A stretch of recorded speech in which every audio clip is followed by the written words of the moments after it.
those colleagues that aren't able to make it can rewatch if they wish. You can see the agenda there.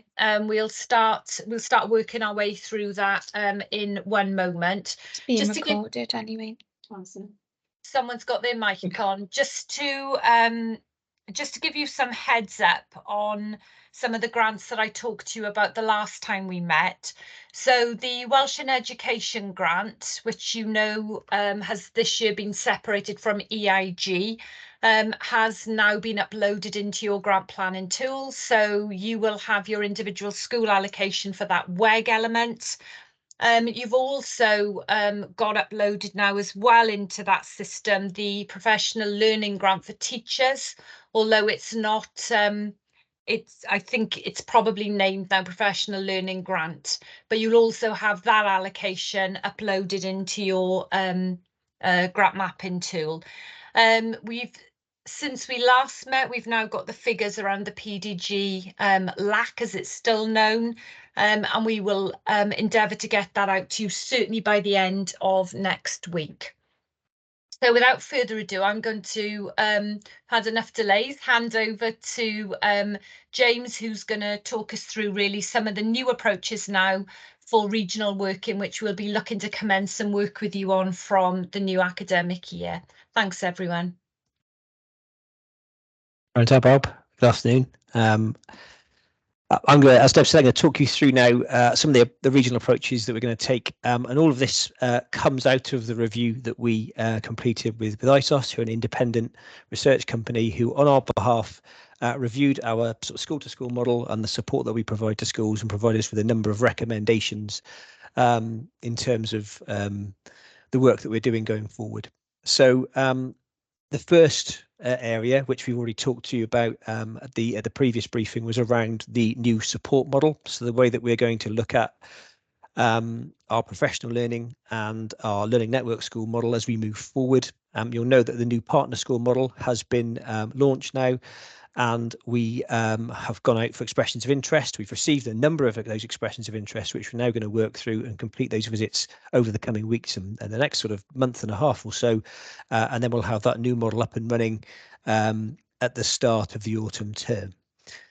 So that was the first part of the ISOS review. Now, the second part is the thing I'm going to talk to you most about this afternoon, and that's around the recommendation that came from them, from the feedback that you provided through the surveys or through the interviews that they conducted on our behalf, around strengthening our support to clusters, very much aligned obviously to the national policy imperatives around Curriculum for Wales and the work we're doing around shared understanding of progression as we move forward. So what the ISOS recommended to us is that we should implement a new team around the cluster model, which brings together aspects of our support. So the role of the school improvement partner, working within more within clusters, and the other support elements that we have within the service to support that work. So some of our own officers and some of our senior members of staff as well to support that work as we move forward.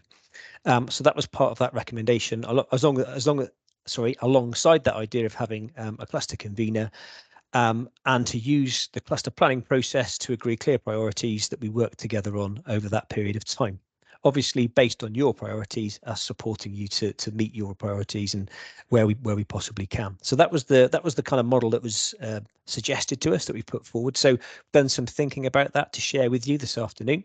So if we move on to the next slide. That'll provide you with a bit of a visual for how this could look. So as you know, in terms of as a service, we're committed to that collaboration and that work we're doing across clusters in order to realise Curriculum for Wales over the coming years. And what we're really keen to do is through that model to support that approach to developing and implementing your cluster priorities. So what you've agreed that you're going to work on as a group of schools, supporting you to do some of that work through this model. So what we'll be looking to do over the coming period is to deploy our staff and our resources to really support that model to become mature over the next couple of years, and that will include facilitating, brokering and evaluating bespoke support and identifying and sharing practice. So where you've got really good practice to share, where things are really moving, and you've got some excellent practice to share in terms of your pedagogy, your approach to progression, or whatever it is, that we're able to share that then across the system through having a better intelligence in terms of the work that's going on across clusters. So as you can see in the visual there, there are already a number of things that we work on a cluster basis. Of course, we have our Welsh cluster leads. We have a strategic equity and wellbeing lead, and you have a school-based professional learning lead as well. So what we are going to then look at doing is think about how we can deploy our school improvement partners to support perhaps more than one school within a cluster. So we have fewer SIPs supporting a cluster, and also then have at least 2 of our EAS partner colleagues within the service to support each cluster.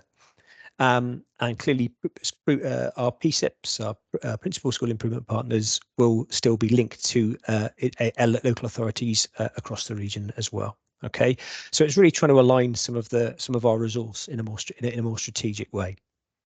So what sorts of things we'll be able to do as a result of that model? So what that capacity provide us, enable us to do? Well, it will support crucially areas of your individual school improvement, and also some of that work that you might want to do on a cluster basis, aspects of leadership and teaching, support for curriculum for Wales, obviously that really important area of health, wellbeing and equity, and also support for governors as well. So those are the sorts of activities that we'll look to undertake through the model. On to the next slide, please, Ed. And also, just as I've mentioned on the very first slide, that opportunity for us to support you, particularly with your own cluster development plans. So we can support aspects of your professional learning, should you wish us to do so. We can attend your cluster meetings to provide any guidance and support as part of that work. Advice and guidance and support around aspects of progression assessment across areas of learning and experience.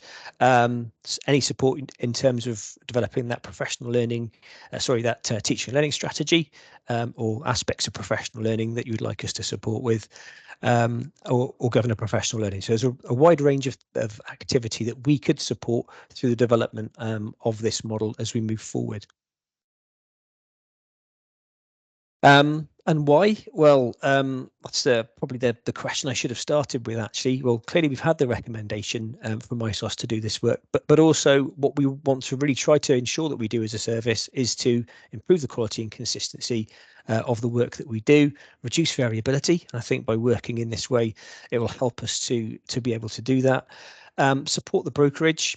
So that if we know where priorities are that require to be supported, we can do that in the most efficient and effective way and get the right support into the right places from across the whole suite of support that we could provide, both within the service and obviously that very broad school-to-school offer. Maximise the economies of scale and efficiency at times where we know are financially challenging through that model and that approach. And fundamentally, so that we know our schools and clusters well in terms of our work. So again, we can refine and improve the work that we do as we move forward.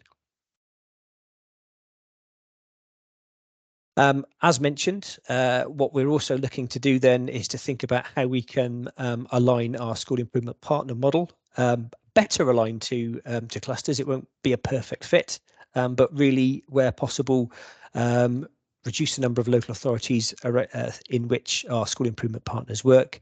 And you can see here the number of schools and settings across the region, 237, and the number of individual schools and settings that make up each of those clusters.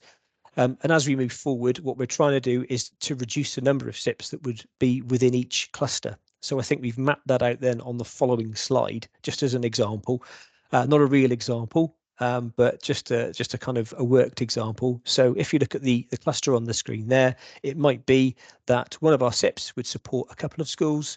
SIP 1 there has got an allocation of 2 schools.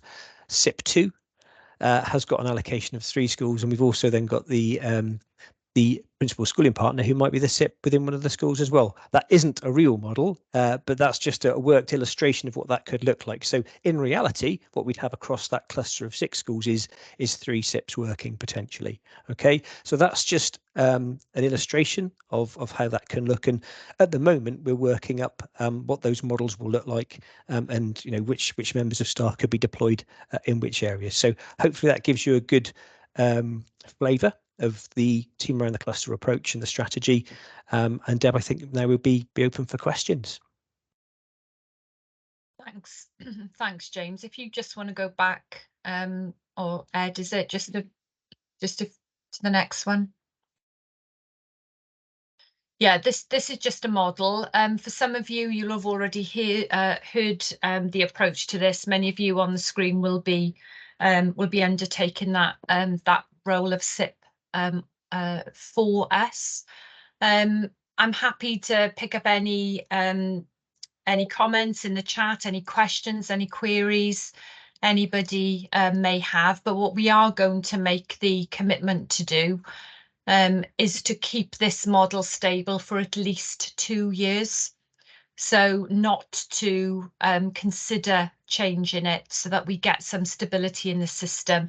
Obviously, I can't mitigate against people leaving the role or moving on. But that's what we're trying to achieve, and wherever possible, we will try to accommodate you as best we can. So are there any questions? Anybody want to come in? Any comments? Oh, thank you, Vicky. That's a positive. After the afternoon I've had, you like that idea. Pleasure. And it does offer consistency for clusters, and I think from our perspective it just seems the most sensible way to move. Many of you will know that the Minister talks frequently about cluster working, and we just want to do as much as we can to support you to get to that point. I can't see any hands up, so I think, James, we'll crack on if that's okay. Yeah, it's good just to have a breath, actually. Yeah, it's been a bit stressful. After an interesting start to proceedings. Yeah, okay. Yeah, absolutely. So I'm going to take this section as well.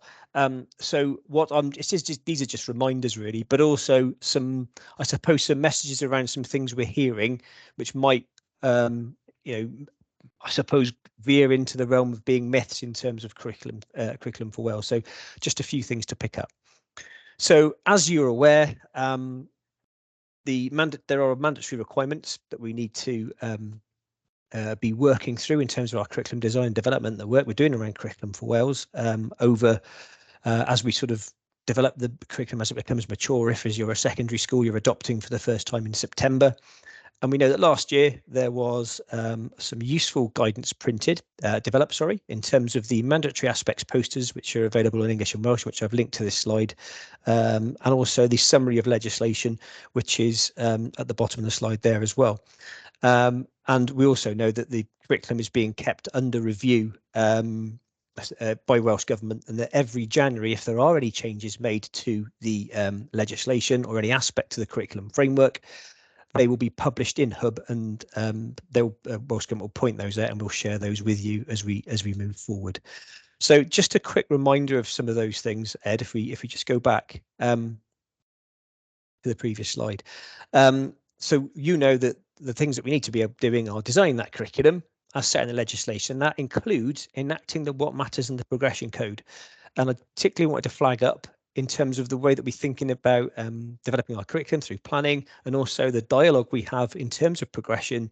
It's the utilisation of those 5 principles of progression that are flagged up in the curriculum framework, which I've included on the right-hand side of the slide there. Those are the things that we really need to be getting our staff talking about and thinking about. And I've talked about this through a lot of the cluster work we're doing and through the work we're doing through the Progression Assessment Network. But it's really important. They are mandatory, so they are the things that we should be developing in our practice. And I know that on a few occasions when we've had conversations about principles of progression, I've had some sort of confusion around how they should be used and utilised. But it's obviously an important aspect of the curriculum framework. Just a reminder as well that you do need to publish your summary of your curriculum. It doesn't have to be on your website, although most schools are publishing them on their website, and that should be available then for external stakeholders and your parents and your governors and so on and so forth. So that should be published and made available. And also that importance of considering well-being, promoting UNCRC and UNCRPD. And cooperating with others. And it's quite an interesting phrase, that cooperating with others. By and large, I think what Welsh Government means through the mandatory legislation there is working alongside your cluster, doing some of the work we're going to talk about over the next few slides. So just a reminder that we need to make sure we've got those mandatory aspects in place and revisit them to make sure that they are where they need to be. Okay, next slide, please, Ed. So what I thought I'd talk about very briefly is some of the myths that are emerging that we're hearing through the system, just to be really clear about some of the way perhaps some of the terminology is used and some of the things that are happening through the system. So I'm not going to go through them all in turn. I've obviously noted them on the slide there. First one I want to pick up is the second one, demonstrating progression. So whilst there isn't that requirement now to produce portfolios of evidence, and we're not talking about proof in terms of learning, it's really important that we are able to articulate and demonstrate progression in pupil learning through pupil products and work and so on and so forth.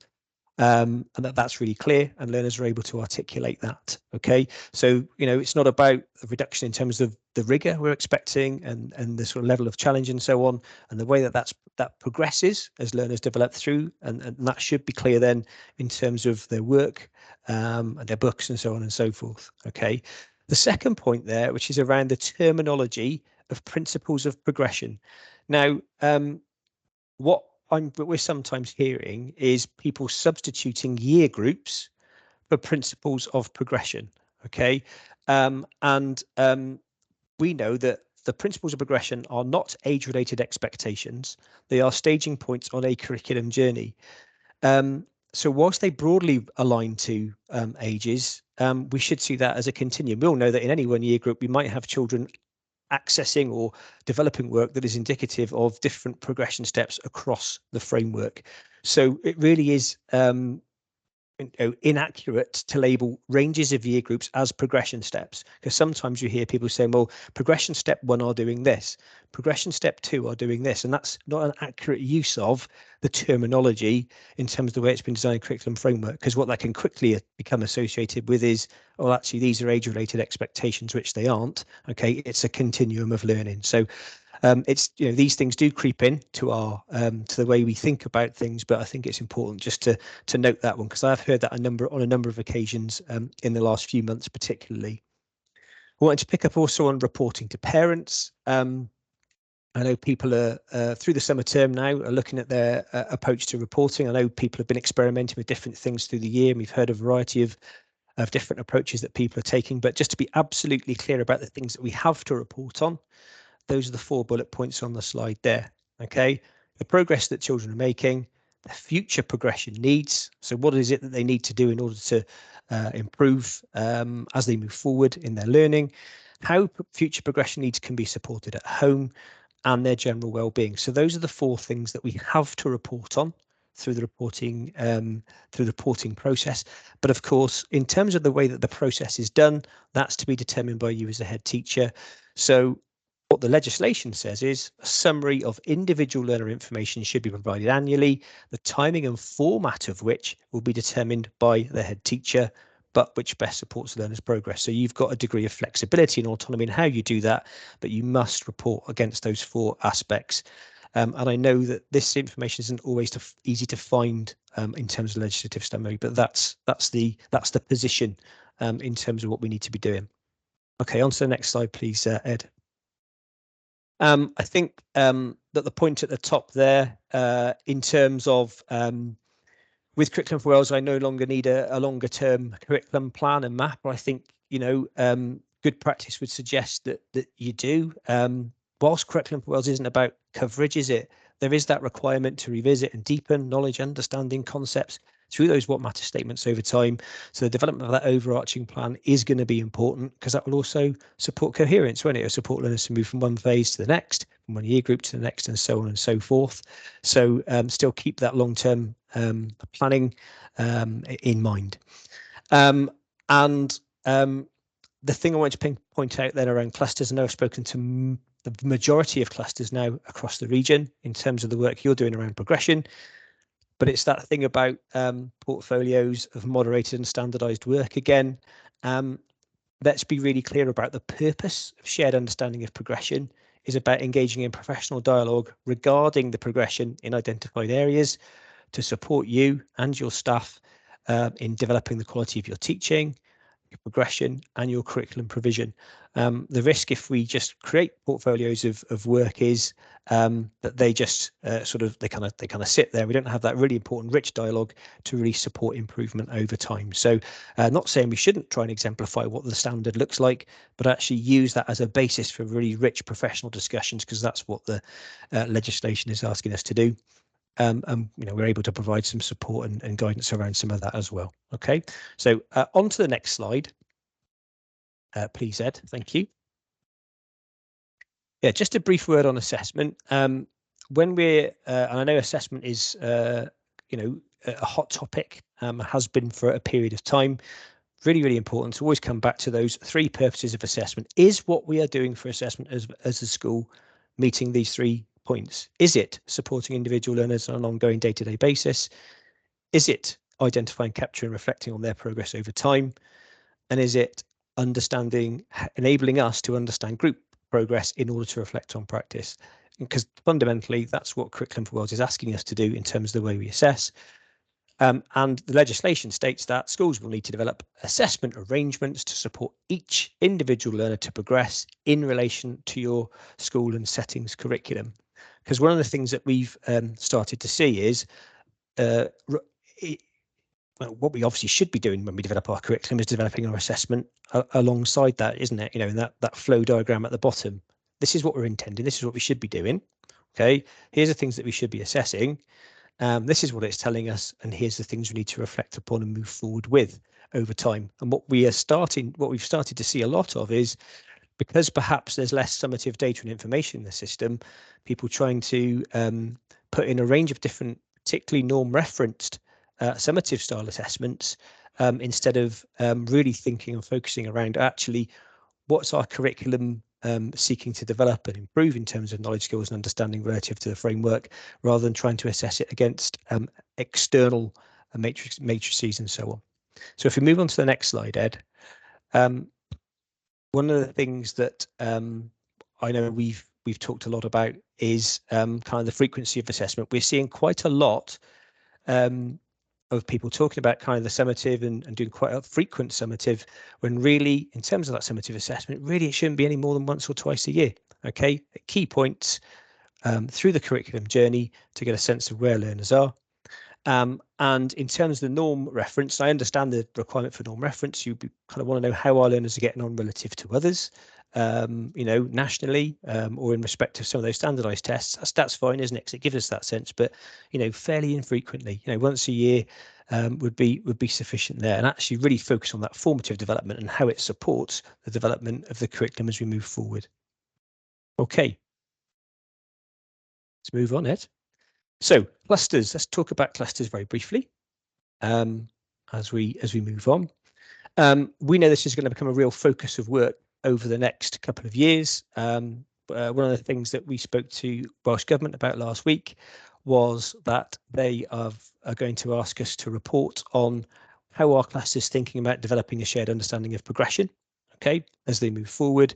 The first ESTIN remit for next year is going to focus on transition, and it's specifically going to focus on how shared understanding of progression fits in with transition plans and the work that clusters of schools are doing around that. Okay, and that's for the full continuum of learning from 3 to 16. So there's a real focus on this work, as Debbie mentioned right at the start of this section.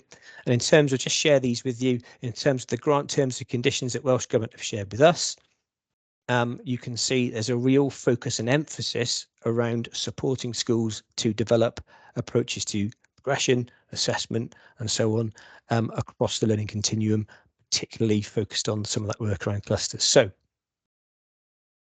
next slide, Ed.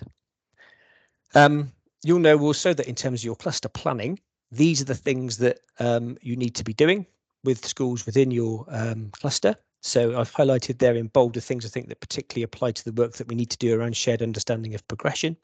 So proposals for how continuity of learning will be achieved through curriculum design. So how we design our curriculum in a way that really supports that development for learners as they move across the learning continuum, not just from year 6 to year 7, but actually, year 3 to 4 and so on and so forth. So that whole kind of continuum of learning. How are we supporting each individual learner as they transition then from primary to secondary? We've got some really good examples of practice around the region in terms of how that's happening in practice. And then how are we supporting the well-being of individual learners? So if we just move on to the next slide, Ed, because there's one more piece of legislation I think that supports this, and this is this piece here. So there are really 3 ways that we need to look at this shared understanding of progression piece. There's the bit that you'll do as part of your MER cycles, part of your self-evaluation, the work you're doing around looking at how learners are progressing across your curriculum provision and what that's telling you. So that's that piece. Then there's the piece that we do with our cluster. So actually, what is our cluster focus for this year around shared understanding of progression? What are the aspects we're going to look at? What are we going to focus on? What's that going to tell us? And then there's also that requirement to work with schools beyond your cluster more widely to say, well, actually, is what we're saying as a cluster aligning with what other clusters of schools are saying and other schools across the system are saying? Okay. And as you know, if you're in the secondary phase, it's about working with at least one other secondary school in terms of thinking about the way we are looking at progression across the learning continuum. So quite a lot of work to do there in terms of the way we think about progression. So if we move on to the next slide, what we can see, therefore, and I'm sure you've mapped this out and thought about this already, is in terms of shared understanding of progression, what we really don't want to consider is more and additional plans.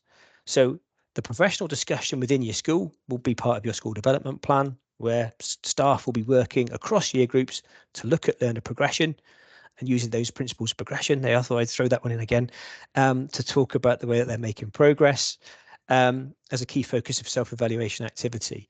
Then in terms of at the cluster level, you'll have a cluster plan, and really the shared understanding of progression should be a key feature of your cluster planning. Okay, so then you'll have staff potentially working in year groups or across the learning continuum. I know different clusters are taking different approaches, and we'll be sharing some of the work we've been doing over the next term around that. And all discussion of those key transition points as well. So year 6 to 7, we know that's something we've done for many years. And that professional discussion then beyond the cluster will also need to be a consideration when we're thinking about how we're supporting our middle leaders and our teachers to have access to that discussion more widely beyond the school. That's an awful lot of things to try and consider. So this is what we're going to try and do to help on the next slide and support. So one of the things that we're going to have to do is really balance your autonomy to do that work and your kind of priorities and the things you want to focus on with our ability to support that and to really help you to get the best out of that piece of work, and also then the fact that we'll need to be reporting on how schools are taking this work forward as well. So we're going to we'll try really hard to make sure we strike the right balance in that regard. How we're going to provide support? Well, what we will do is we will be sharing examples of plans and guidance that clusters are using to do this work, because there's some really good examples out there at the moment. And I know you're all in different, you've all got different sizes of, and geographies and so on, and there's different challenges in different sectors, which we appreciate. Through the engagement of your SIP and the team around the cluster model, which we've talked about already in the early part of this session. To continue the work we've started off with Professor Mick Waters, for those of you who've been engaged and involved in that work, to really try and refine that process and to get some models that can really work effectively across the clusters and share some of that learning that we've been developing through that. And then in terms of that last piece, how can we ensure that your staff and staff in schools across the region have the opportunity to talk to other staff in other schools about progression and what they're seeing in terms of progress? We're going to map that into our existing professional learning offer and networks. So not additional professional learning and networks to to facilitate this. We're going to map that in so that actually if they are coming to a literacy coordinator session or a work around numeracy, they can discuss learner progression as an integral part of the work that they do through that. So I apologise, I've talked for a long time there, but there was quite a bit to cover, but happy to take any questions or observations now.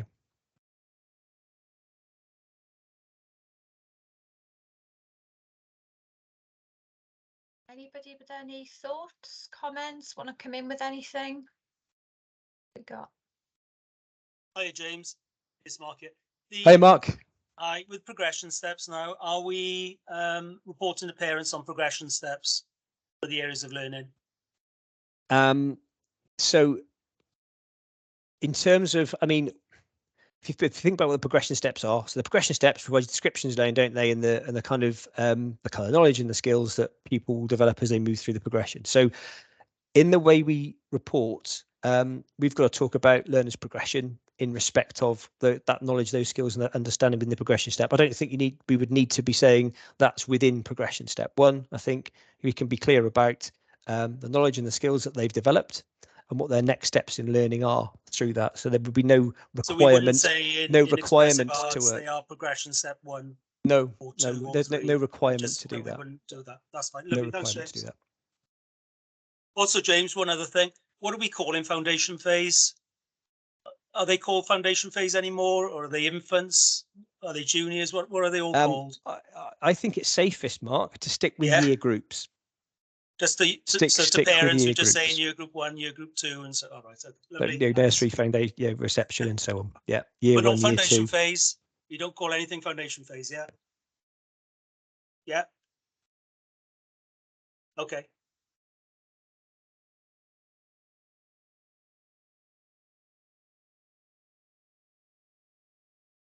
Okay. No one else?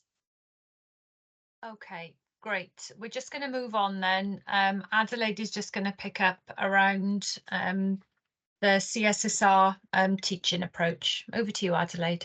Lovely, thank you. Give James a bit of a rest, I think. So yes, just to pick up on a couple of final things from me, really. So firstly, just reflection on the CSSR teaching approach, just to talk to you about the fact that, you know, it's just an additional opportunity for, or an extension of that supported self-evaluation opportunity, an opportunity to work alongside you and your schools to think about those key strengths and areas of development, particularly with a teaching and learning focus.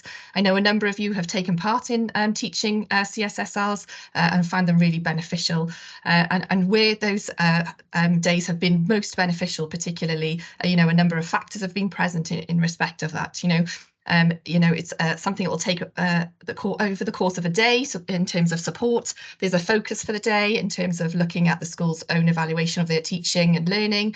There's a team approach around that. So the EAS, including your SIP and you as a school, your SIP or PSIP will lead that process for you in terms of that day, and there'll be a team which may be encompassing a literacy curriculum partner, for example, or a professional learning partner as well, maybe a peer head teacher alongside you, and it's a real great opportunity for you to have a real reflection on teaching and learning, a real focus on that, and a real collaborative and supportive process in a day. And one of the key features of that day, as well as having an opportunity to look at a range of things, at the heart of it, we're looking at those learners and that learner progress and the learner's experience of teaching and learning as well.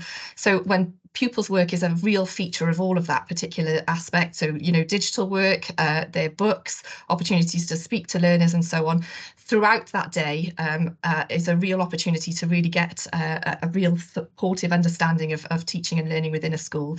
So just a reminder of, if you want that opportunity to take part in that CSSR teaching and learning approach, please have a chat with your SIP, who'll be happy to arrange that for you. And then we'll have an opportunity to talk with you then about what that day might look like, and in order to support you to get a real focus on your teaching and learning and really identify those key strengths and supportive ways of taking things forward as well. So just a little reminder around the CSSR teaching approach and how that can be a real supported self-evaluation activity to support you in your self-evaluation going forward as well. On the next slide then, Deb has asked me just to share a couple of things with you in terms of teaching and learning.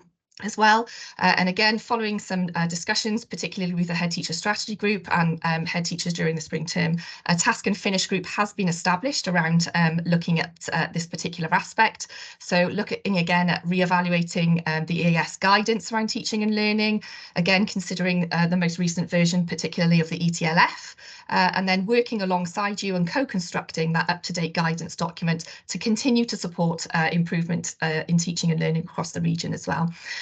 So again, that will encompass looking at lots of things. So EAS guidance on effective teaching, looking at self-evaluation of teaching, as well as looking at the national resource as well and how that can support that. Looking at teaching and learning strategies across schools and constructing then a professional learning offer that will support schools in doing that. The session or the next session for that is actually tomorrow. So hopefully if you haven't been aware of it before and are able to go along, I know Deb would be really appreciative if you just drop her an email, and you'd be more than welcome to drop in to the session tomorrow or any future sessions that are planned as part of that. We really value your input. So just some aspects around national professional learning updates as well, and some key things that Deb wants to highlight to you around some key aspects. So on the next slide then, a couple of things that we just need to draw your attention to. Many of you will have been aware that the Welsh Government have commissioned a review by Professor Mick Waters around NPQH. And currently at the moment, we're awaiting that ministerial announcement to indicate what the next stage of NPQH would be and what professional learning will be formulated around that. Looking to hear about that information by sort of around May the 12th, but we'll keep you posted on that. But it's particularly pertinent if you have got any members of staff in your school who are looking to take the next step in terms of NPQH at the moment. And also we're currently awaiting information from the Welsh Government as whether another cohort of the Aspiring Head Teacher Development Programme will run, or one more final cohort will run in the next academic year, with the NPQH assessment in its current format then and being undertaken in 2025 in the current arrangements. So we're just waiting to hear whether that will be confirmed or not. So if you do have any members of staff who are thinking about or considering their next steps in terms of professional learning and taking that next step with NPQH, just for you to be aware, this is the current status, and obviously the EAS will keep you up to date and informed of any next steps in regards to what that provision is. And then finally, just on the bottom there, Deb's got a link to just the latest inset guidance and information around the professional learning grant guidance. The professional learning grant might have been more previously known to you as Professional Learning Grant for Teachers, so the name around it has changed and there's some particular guidance around that. So the link directly to that is there for you, but we will explore that a little bit more in our grant planning workshops, which I will tell you about next, which I think is on our next slide as well. Ed, if that's okay. Yeah, perfect. Thank you. So just for you to be aware that we'll be running some grant planning guidance workshops over the next couple of weeks, 2 in the next week and then 1 just after half term as well. So the links to join those meetings are there on the screen for you, and we'll also make sure they're available in the bulletin and on the calendar for you to access. And just some key messages around grants and just thinking about that, because obviously a number of your grants are now available and ready for you in your grant planning tool. So a couple of key messages around that. In terms of PDG and the PDG LAC, the focus remains very much on those 8 key areas from the Minister's speech, but very much a particular focus on high quality teaching and learning, community focused schools. So you need to be mindful of those when you're thinking about your grant planning. Welsh Government are also in the process of creating and publishing guidance around PDG spend and PDG LAC spend. So as soon as that's available, also I will share that with you. And then also just a reminder of, as you're thinking about those planning those spends, that you will also need to update and publish your PDG statements around that as well. There's a link at the bottom there just in terms of accessing those PDG allocations, but I believe that most of those are now available in your grant planning tool for you. And the cluster PDG LAC grant planning tool will be available. Grant planning amounts will be available for you very soon too. But we'll explore all of the information around the terms and conditions and planning for those grants in those workshops. So please join us for those, and we will record those as well. So they'll be available to you afterwards as well, should you wish. And I think that's everything from me as well. Great, thank you, Adelaide. Thank you, James, and apologies again for the delayed start.